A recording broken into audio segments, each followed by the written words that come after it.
So good morning, সবাই কেমন আছেন? আশা করি সব ভালো আছেন, আমিও ভালো আছি। তাই প্রত্যেক দিনের মতো কাশি এক্সপ্রেসটা নিয়ে আজকেও আমি বেরিয়ে পড়লাম লোডিং পয়েন্টে।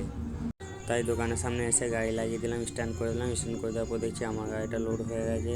তারপর দেখছি আমার বসের গাড়িটাও লোড হচ্ছে। আমি নিয়েছি একটা, বস নিয়েছে দুটো, একটা নিচে আলমারি, একটা নিচে ড্রেসিং টেবিল, আর আমারটাতে আছে শোকেস।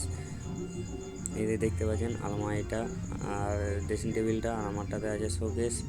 তাই দুজনে মিলে লেট না করে তাড়াতাড়ি করে বেরিয়ে পড়লাম খালির উদ্দেশ্যে পার্টির বাড়ি যেতে যেতে দেখছি ওখানে সন্ধ্যা গেলো, তাই ভিডিওটা করা হয়নি।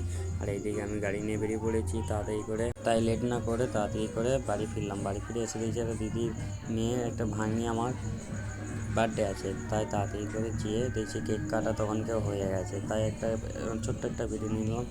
একটু রাত হয়ে গেছিলো, তাই প্যান্ডেলে গিয়ে বসে পড়লাম খাওয়ান দাওয়ান করে এখানে ভিডিওটা শেষ করলাম। সবাই কেমন লেগেছে একটু কমেন্টে জানাবেন।